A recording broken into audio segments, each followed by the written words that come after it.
Hey everyone, I recently had the pleasure to interview Dave Taylor from Dave Taylor Miniatures, publisher of the Artbooks series, and we spoke about the passion for toy soldiers, the beauty of the miniature community, and what kind of sorcerer we would be. Enjoy this interview. There we go, and we are recording. Perfect. I make the introduction. 3, 2, 1. Hi everyone, I'm Roman, and welcome to this channel. Today I have a special guest, Dave Taylor from Dave Taylor Miniatures, a big column of the US miniature painting community and beyond, and also the publisher of the Art of series books. And today we have a talk. Hey Dave. Hey Hi. Roman, how you doing? Fine, thanks. Absolutely. Thanks, good to see you. I remember one thing. I remember when we met for the first time, I think it was Adepticon 2013 something. I think so, yeah. I think I took a class, a color theory class with you. Yeah, I remember that. And then years later, we had the pleasure to be involved in a Nova Open. Yep. Like judging, late night judging. Late night judging, yeah, with Matt DiPedro. That was quite cool. Yeah, I remember that. Thank you for joining me today. That's lovely. No, thank you for, thanks for inviting me on. Let's just start right away. First question for you would be, can you introduce yourself and tell us about your journey into the world of miniatures? Sure, yeah. So as you mentioned, I'm Dave Taylor. My company is Dave Taylor Miniatures.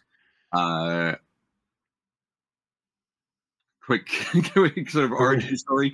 I went back and when I was about 10, I started playing D&D with some friends, and we got some of the D&D miniatures. I was playing a dwarf fighter.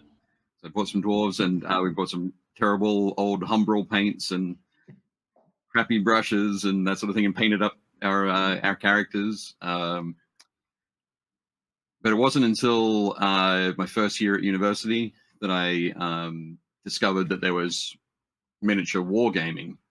Okay. And I started to collect some models and do some more painting and get some acrylic paints and try some different bits and pieces. And I was doing graphic design at university, and one of my first models, I was really proud of it, and I took it to show one of my lecturers who I really respected, and he looked at it, and I said, "Oh, what do you think?" And he goes, "You know, Dave, I thought you could have done better than this." Oh, nice. And some people would look at that and go, "Oh, well, that's sort of a big sort of slam." But I think he knew what he was doing. He knew what sort of person he was challenging there. And so for me, I was like, "Well, I'll show you." That's good. That's good. So then, motivation arrived at you because of that. Yeah, yeah. So that was my big starting point. And since then, but basically, sort of shortly after that, I decided, okay, when I finish university, I want to work for Games Workshop, and I started the day after I finished. So my final day at university, first day at Games Workshop, was there. 14 years there, doing all sorts of things, retail, doing studio work, event organizing, working on White Dwarf, all sorts of other publications, that kind of thing, which is where I got used to working on magazines. When I left Games Workshop, I went to work on Wargames Illustrated magazine for 5 years, and then started my own business about 10 years ago, just over 10 years ago. And that's been focused on helping other small miniatures companies bring their new product to market. So all sorts of different ways. Everybody's got a sort of a different hole in their skill set. So I've sort of come along and been able to help plug some of those holes for different projects. So that's quite a history in the miniature world. I mean, working for Games Workshop, then the next stages, and coming out as self-employed publisher is quite impressive. Yeah, that's it's been.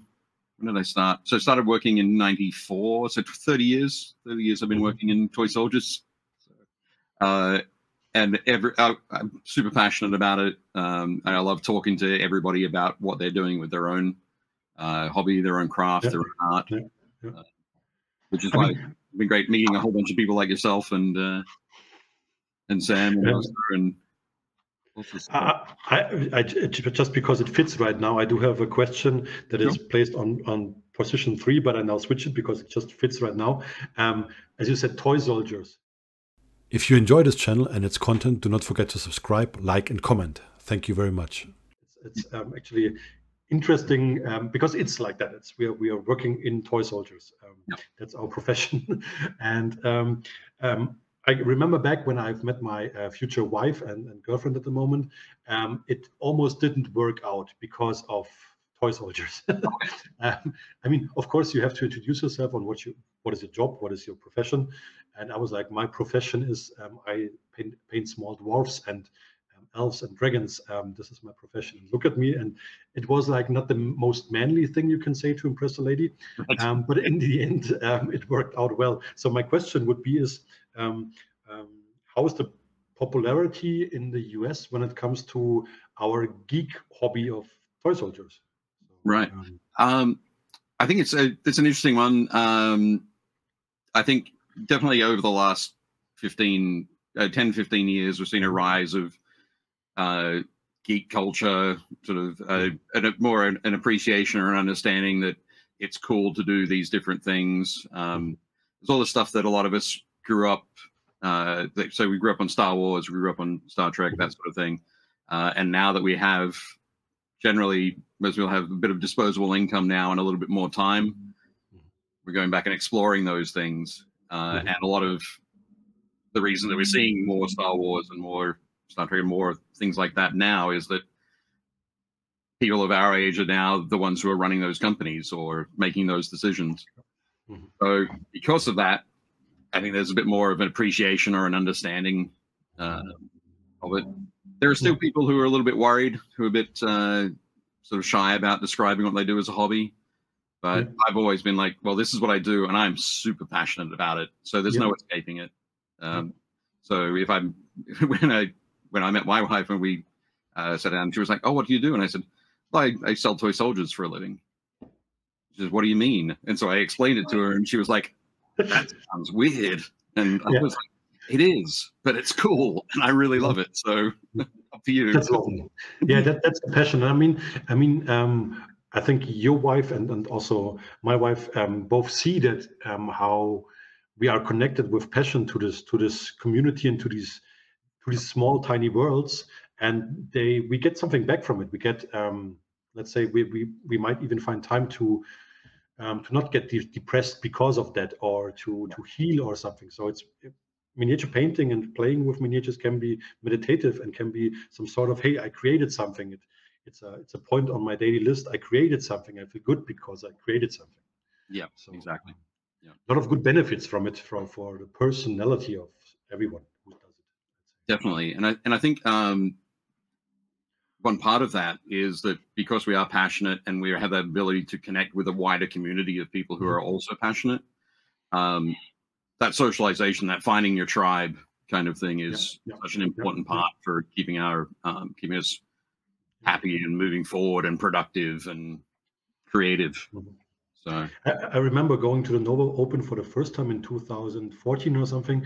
I remember at the customs when I entered the States, they were like, "Okay, what are you doing? Toy soldiers, dragons? What the hell? Just continue, just go on." And the last time I went there, it was like like Game of Thrones and Dungeons and Dragons. So customs even knew geekdom. So it was really lovely to see that. So good change.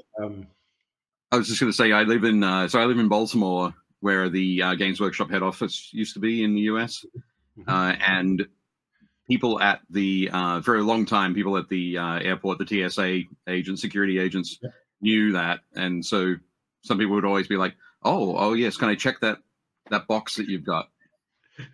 "Oh, cool, yeah, these look fantastic. I collect towel, or I collect whatever it might happen to be." So you have a conversation with it about that. Yeah, that's really nice.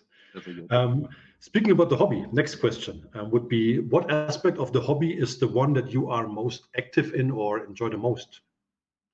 Probably painting. I have a lot of ideas, and I like to see my ideas sort of. I like to paint armies, like to paint war bands, large groups, that kind of thing. I want to see an idea carried across a lot of models is typically my approach. And then, so the gaming aspect of that is a game to be able to see those ideas out on the table and to spend time with friends, spend time in that community. So that's my thing. But painting is what I can do here. And then the purpose is to go out and spend time with friends. That's lovely. I mean, that's what I say, that our miniature hobby has so many aspects. Like some just paint one single model and meet with friends and show, spend painting time. Others game, and others just game with gray models and don't paint them. Others don't game and just paint, and others just like are lost in the fantasy worlds and just like the lore and everything. So I really enjoy how the variety of these aspects. So and also it was gaming for me in the beginning, but to be honest, I never I envy you. I never pushed through painting a full army. Right. I never arrived at that point because it was always like, no, this is too much. I hate goblins. I don't want to see any goblins anymore. I don't like to see green space marines anymore. So let's start blue ones. I don't like blue ones anymore. So it's so I really have to say I have the deepest respect for everyone who finished a full army, and I know that you finished many. So it's like it's you need a lot of passion to push through this. Of course, I can spend my 200 hours on a display model, but then I take 4 months for it. So it's I'm trying to build up a small Grey Knight army at the moment, and I managed in 1 year to paint 7 models. Whoa. They're looking fantastic. I'm really enjoying your conversions there. I hope one day I will finish them, but still I'm not sure yet, because that's what I mean with I have the deepest respect for everyone who's able to bring a fully painted army, a cohesive, fully painted army with an idea, with a concept to a table, and have fun gaming with it. That's really impressive. That's something that impresses me the most, you can say. I have a reciprocal thing for folks who don't feel the need to do that and are driven to paint beautiful dioramas or single miniatures or display pieces, that kind of thing. So I at Adepticon in 2014, I think, was probably when I was like, it might have been the last time I entered the painting competition there. It was like, okay, I'm at a point where I'm happy with my painting and how I'm doing and what it brings, the joy that it brings me. Do I want to keep sort of pushing that to not create as much as I want to, create a smaller number of things, and perhaps not see the same sort of joy or the sort of success as such from it? So it was kind of interesting. It was an interesting turning point, but I know what you mean. You have to make decisions in that passion kind of sometimes. Same for me. Like I'm not trying to paint full armies. Once in a while I do, but usually my focus is on painting and creation. And I realized that this also for myself when, for example, when I bought myself a 3D printer 2 years ago. Okay. And then after half a year, I did not unwrap it. It was still original packed. So I was like, okay, well, what am I doing here? Why did I buy this? So I had to make the decision, will this be part of my passion and hobby? Or do I just skip it and buy printed things because I'm focused on painting and creation? So, and of course, these decisions can change in the future. So, but like I see it right now, we're trying to build a gaming table. One day it will be finished, and I'm trying to build a small Grey Knight force. So one day it will be finished. Fantastic. Yeah. All right. Speaking about the community, I mean, gaming is a big part of the community, and the question is, what makes? I think that community is very special. Our miniature world community, you can say, and of course, you have the different tribes and everything. But if you have big, large meetings like the Adepticon or something, it's a whole lot of tribes arriving there, and they form one tribe. So I think the connection is the passion. And I would ask you for now, what makes this community like so rare and special for you? That's a good question. I think it is that I think I've spent a lot of time talking about miniatures, toy soldiers, gaming, painting, all that sort of thing. So I know that I feel very deeply that everybody who participates, it's a different hobby for everybody. They may be doing the same things, but there's a different intent behind them, or there's a different joy is extracted from different parts of it. So I love to see sort of situations where that sort of very disparate set of hobbies, like everybody has that individual hobby, that the thing that they love. It may look like that there are another 200 or 300 people at an event that are just like that, but they're not. They're all different. So I've always loved learning about what drives people individually, why they do things the way they do, and knowing that it's that whole, it becomes that thing where sort of our strengths or our passions, when they're brought together, are stronger than individually, or stronger than any differences that we may have in what we'd like to do. So as long as we appreciate that somebody's approach is going to be different, that's what I love about it. It's beautifully put. That's lovely. As I said, I talk about it a lot, so I think about it a lot and try and refine it down to what we. I have to say the same feeling. It's like I was able to meet people all around the globe, and no matter the social status, no matter the looks or whatever, it's like the passion that connects them, and nobody will be judged for his looks or his social status or his job or something. It's just like the passion that connects everyone, that makes it so special, because everybody has a different approach with his passion. So absolutely agree. That was wonderfully put, Dave. Really nice. Yeah, there are a lot of times where there are a lot of people that I know that I talk to on a fairly regular basis. We talk about miniatures. I have no idea what they do for a living. It does because it doesn't matter what they do for a living. It matters like how passionate they are about toy soldiers. So. Toy soldiers for the win. Yep, exactly. That's nice. A quick question for you, just to open up a little bit.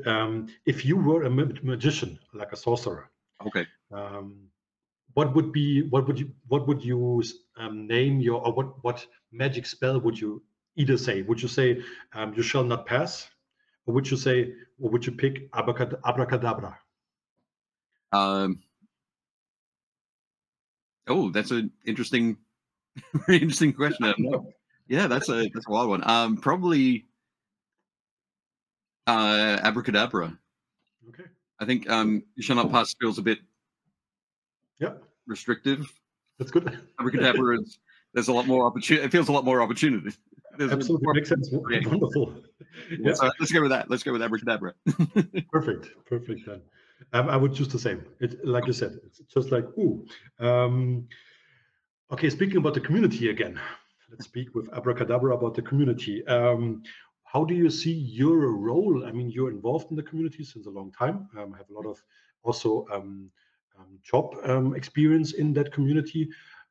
Where do you see your own role in that community, like with being a publisher now and your experience so far? Yeah, I think I had a conversation with Kat Jackson from the Army Painter about this last year, and I've been very fortunate that I've been in a lot of great, sort of been in the right place at the right time for a lot of my career. So what I would like to do, or I like to think people would see me as doing, is, or understand that I would like to do, is help people, help other people in the community, or provide opportunities for growth, or expanding their horizons, or whatever it might happen to be. So I'm really sort of very passionate about that sort of thing. So as a publisher, it's the opportunity to create some books and say, hey, everybody, have you checked out this cool stuff? And maybe people haven't checked it out, but they'll take a look and connect with it. They might take a look and not connect with it, but at least they've had the opportunity to connect with it if they want to. So that's what I'd like to do. So just help a lot of people connect with the community at the broader scale. Yeah, I mean that's a lovely driving force. Yeah, I'm certainly enjoying it. It's a lot of that's beautiful. I mean, speaking of that driving force, it also leads me to the next question, which is like, as a publisher, you're kind of like, I was seeing this from the outside the last couple of years, and now I'm included with the next volumes in the Art of series. I do have the feeling that you, on the long term, or even already, build up a legacy of miniature artists books with this collection. Like if I just imagine this in my wildest dreams, I could imagine that this in 30, 40 years will be like a big collection of the history of miniature art or something, like, or to get to know all the varieties and different passions we have in this hobby, you can say. So yeah, I would, one of the things that I've mentioned it sort of once or twice to different people, that I would love there to be this library of various miniature artists' work and their passions and their approaches.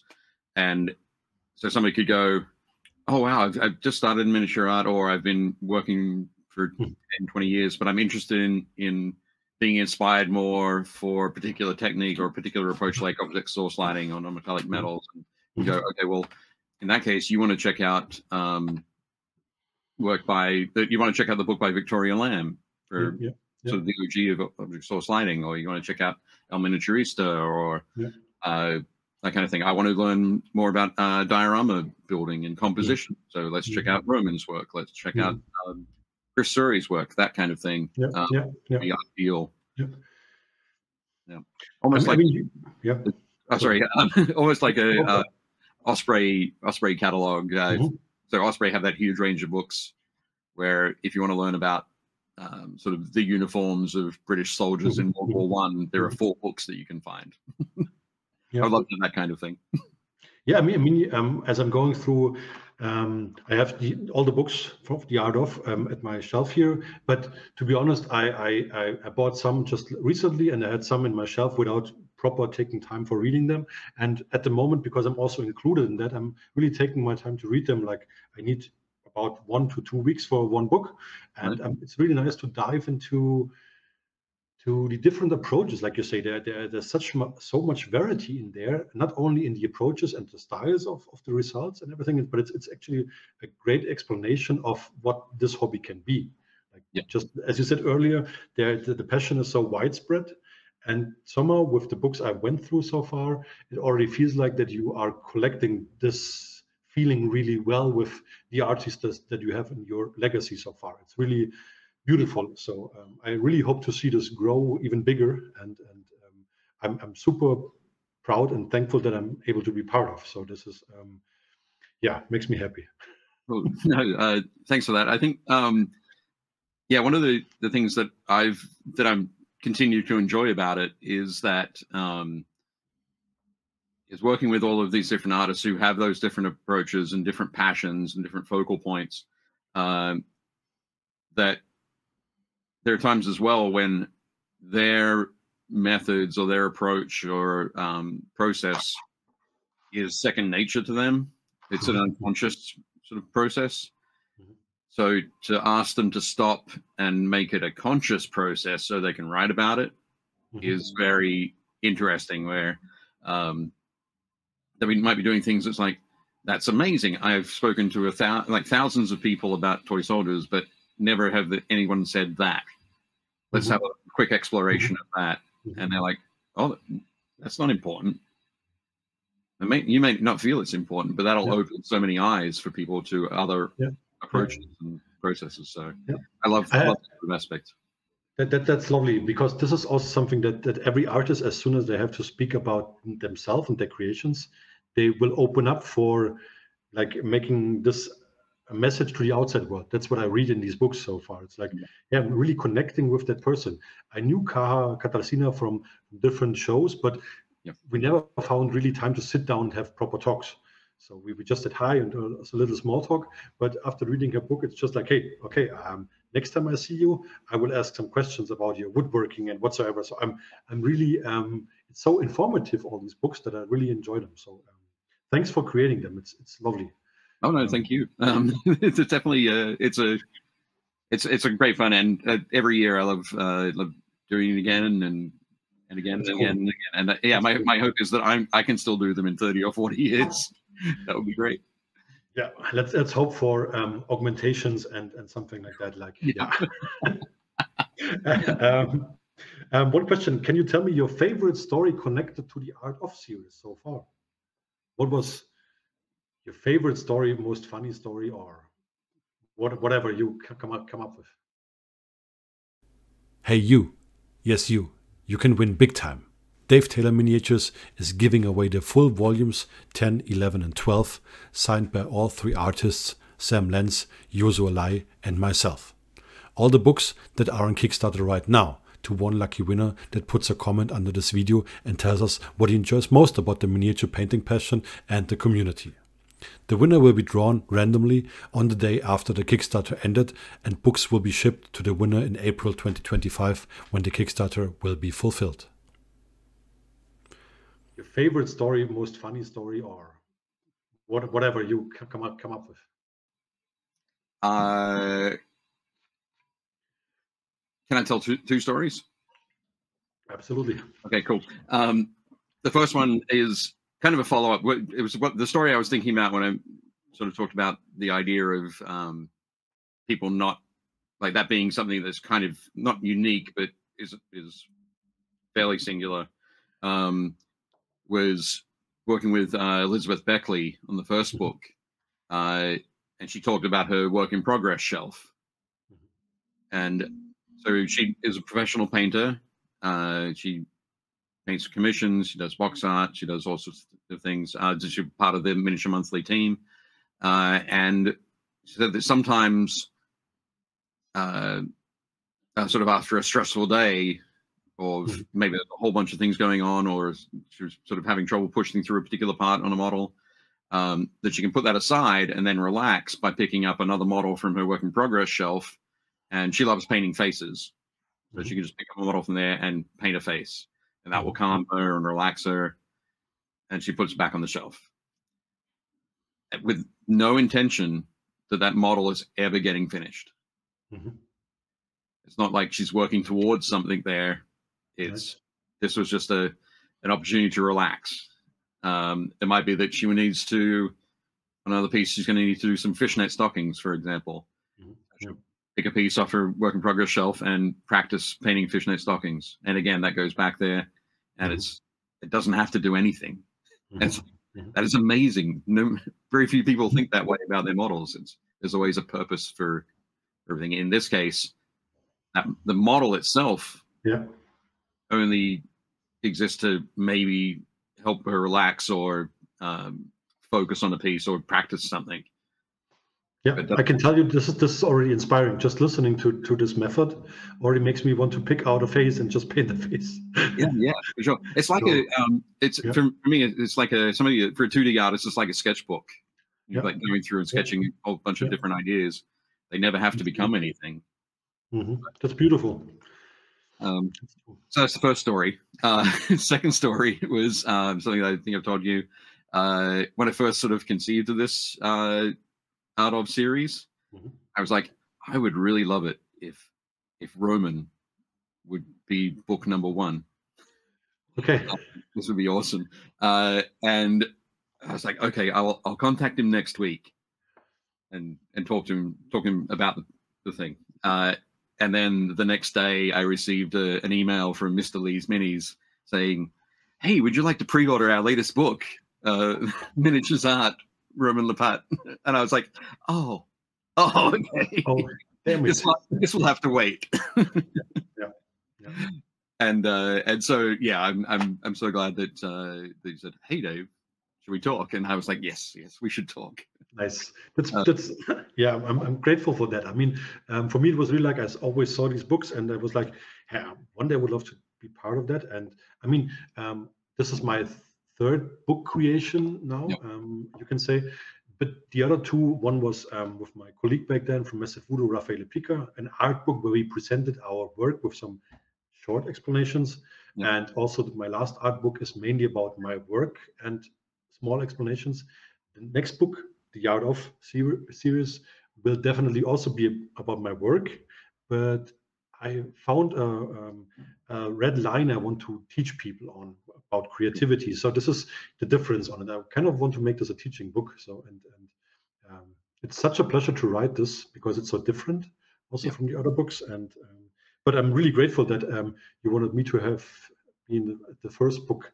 So it's but yeah, no, I think it's definitely cool. As you're talking about them, I can see your book with Rafa and your book. They're right there over on my shelf.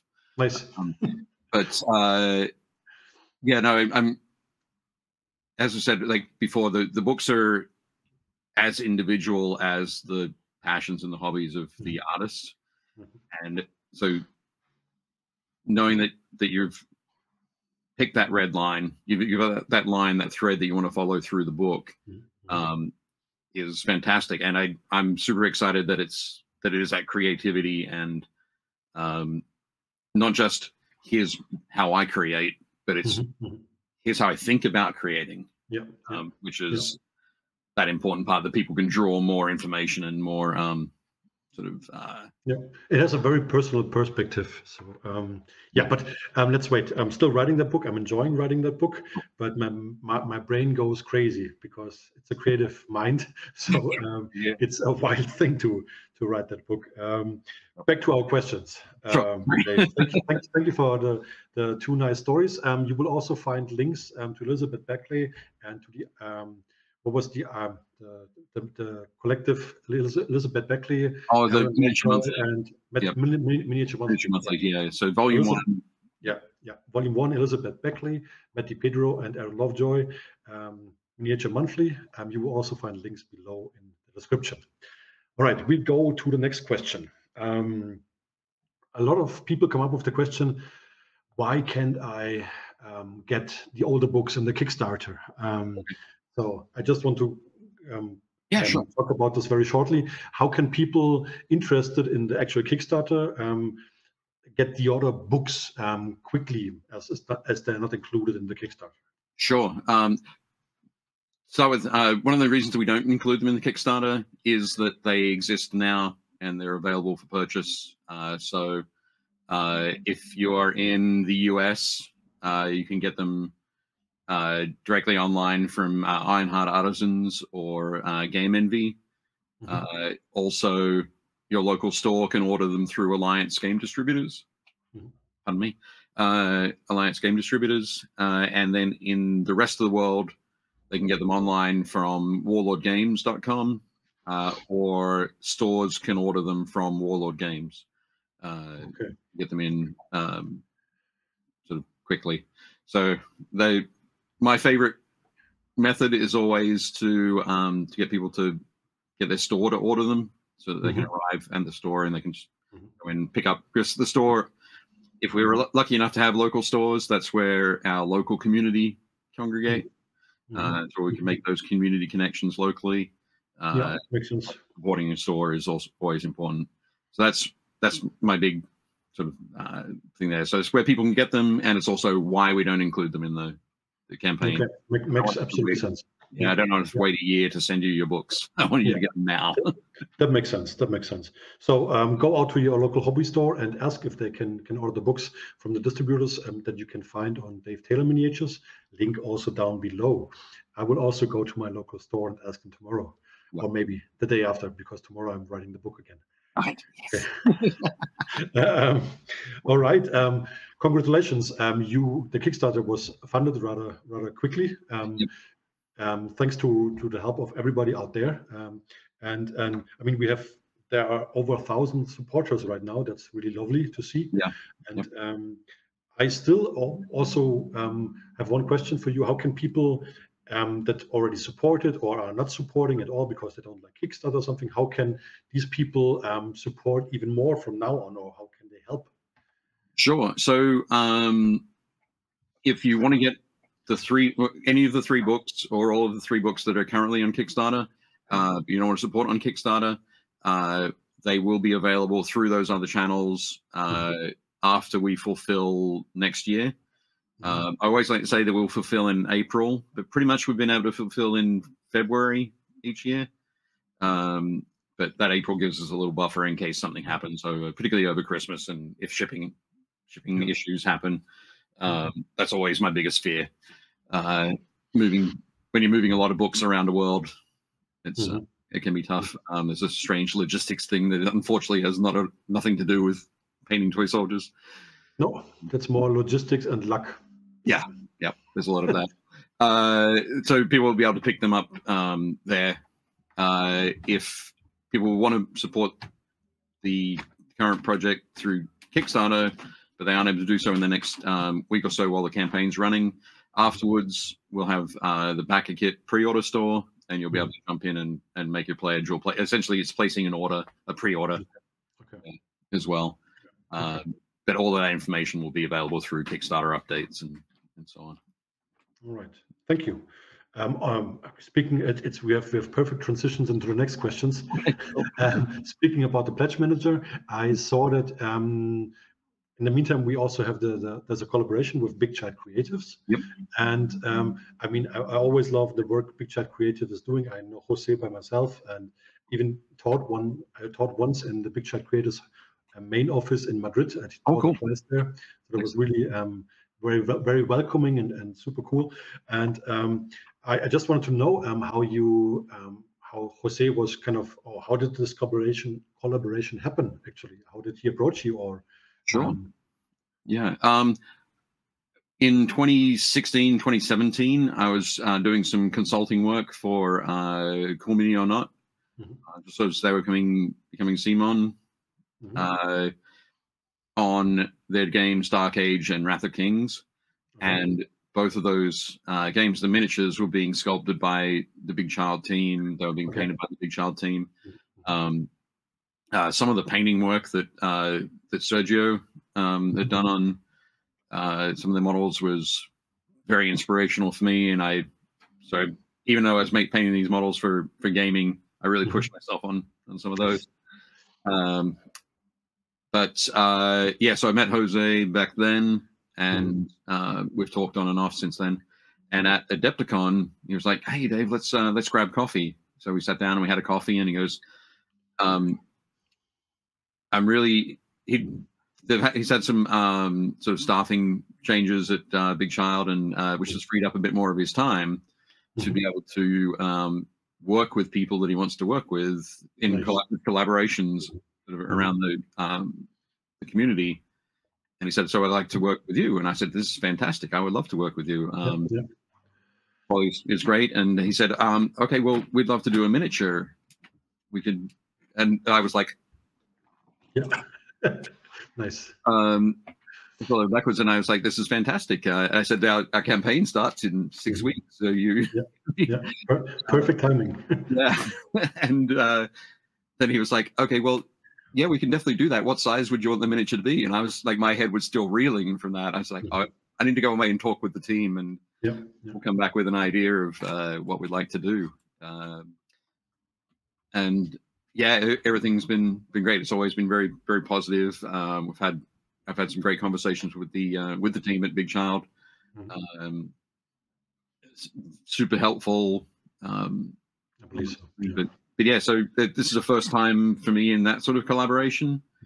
So very excited. Obviously, later in the year we'll be helping when Big Child has their Kickstarter for their the atom paints. Sort of did a little preview of it at Adepticon. But yeah, definitely great stuff. Sounds like a great collaboration. I mean, also the outcome of the initial idea, the sketch, and how Big Child put this into a miniature, into a bust of the halfling rogue, is beautiful. I'm painting him at the moment, and it's really this guy is staring at you and laughing at you, and his little otter friend with the coin purse is just like, okay, either you can paint him as a really evil, naughty guy who just rips off people, or you paint him as the friendly reminder that you have to pay your debts. So it's really like a funny halfling to paint, and super characterful. So after our talk, I will sit down and continue painting on him. So you can check that bust out on the Kickstarter link below. It's an extra add-on that you can add to your pledge later on. It's also available as STL file, and STL or cast, and there's a couple of ways. So you can depending on your pledge level. So if you pledge for 1 book or 2 books or something like that, it'll be available for $30. And if you've gone for the basically all 3 books or higher levels, it's $20. And then the STL, I think, is $12. But yeah, beautiful, beautiful stuff. I mean, the things we received were prints, and those prints are flawless. Really absolutely. I'm really impressed by the quality. I was just like grabbing him out, minimal preparation work, and just pinning him and priming and painting. That was really lovely. Yeah, truly lovely. Okay, I have one more question, the last one. Sure. Are you ready for that?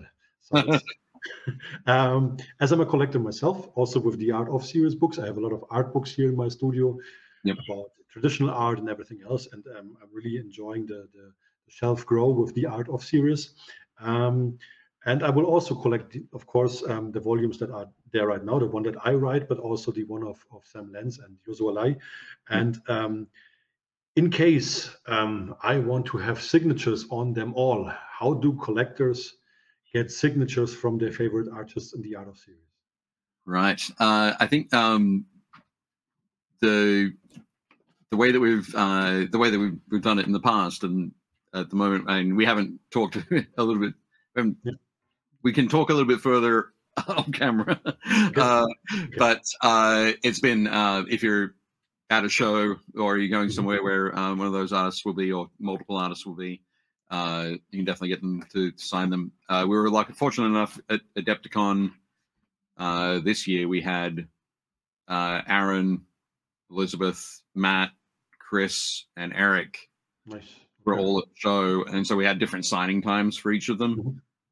So each of their books could be signed. There are other ways that we could look at that. I think I saw just this morning. I saw a post from Zany DA, where somebody had sent him something to sign, and he mailed it back to them, so they put it in their book. So get in contact with the artist if you're not able to go to shows or something. Just get in contact with your artist that you want to have a book signed and send him something. When I know that Eric is coming to the Monte San Savino show, and maybe Katarzyna is coming too, so I will carry my books with me. So, that's good to know. If you're in the US and you're going to Nova Open, Eric will be there, Katarzyna will be there. I think, I'm not 100% sure, but Chris might be coming. I think Aaron is going to be there as well. Aaron's definitely going to be there. So there are other opportunities there as well. Check out the actual Kickstarter of the Art of Volume 10 to 12, including books by Sam Lenz, Yozo Alai, and myself. Thank you very much for your continuous support. Because I received Chris' version as a gift, signed. And now I have one signed one. Thank you, Chris. And I'm missing out on the others, so I have to travel more and take my books everywhere I go. There might be other things that we can introduce in the future, but there's a lot of that not fun logistics stuff that that comes into it. So we can talk about it. Is there? I think we were closing to an end of this interview. Is there anything you want to add from your perspective? I hope my questions were not too personal or abracadabra.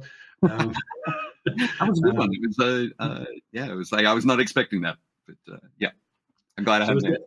Is there anything you want to add, Dave? I don't think so. I think as I said, I'm really excited and interested in working with everybody that I work with. I'm such a big fan of miniatures in general, and painted miniatures sort of in particular, but all sorts of painted miniatures. Ideas and creativity are what's really behind everything that I'm interested in. So the work that we've been able to cover so far in the Art of series, like Anna Polanszczuk's work, Christoph's work, Zany, Tommy Sewell's book is again very different from everybody else's book. His passion, which is teaching fundamentals of painting. Eric Swinson's work, Bjarni Dali's work is different again. I want to keep, I guess, celebrating everybody's differences and the strengths, and help people realize that there's plenty for everybody, kind of thing. I mean, thank you very much for putting this passion in this art book series, also by the artists that you feature. It's like you don't put any technique or any style on top of anything else. It's just like, look at this is the passion, the variety of passion that can be created in the toy soldiers world, and enjoy what you want to enjoy and be inspired by what you pick. And it's really, I think this is so open and so beautiful. So I really want to thank you for what you're doing, Dave. That's you're doing a wonderful thing for the community. Maybe our kids will see this later on, or our grandchildren, when they are able to have 100 books on their bookshelf or something. And if they still read books, but they might have all the ebooks. We'll see. Even if I have to end up with like a scriptorum of artists writing the books themselves. That's true. I'm not sure. Yeah. I mean, I can only say for my part, I'm really thankful and really grateful that I'm able to be part of that series. That's really means a lot to me. I'm very thankful and grateful that you're able to be part of it as well. That's awesome. Thank you. No, I think I can only speak for myself, but I also think all the other authors have the same feeling. It's a pleasure to work with you. It's like really it feels home, kind of. Oh, good. Yeah. It's No, it's as I said, it's a lot of fun. It's that passion that connects us. It's the passion for what we do and what we can do. Absolutely. Dave, thank you very much for answering all my questions. It has been a pleasure. You can find the Kickstarter of the Art of Series Volume 10 to 12. Volume 10 is mine, then 11 is Yosu Alai, and 12 is Sam Lance, down the other way around. 11 is Sam, 12 is Justin. 11 is Sam Lance, 12 is Yosu Alai. Sorry for that, apologies. I'm not good with numbers, I'm good with paints. So you can find the link down below. The Kickstarter runs for 10 more days. Thank you for supporting us. Thanks for sharing the Kickstarter and sharing the campaign and sharing the passion. Dave and Roman are out, and say bye-bye. Thanks for your time. Bye-bye. Cool. Bye. Thanks to all my Patreons for their ongoing support in May 2024. Roman out. Keep on happy painting. Bye-bye.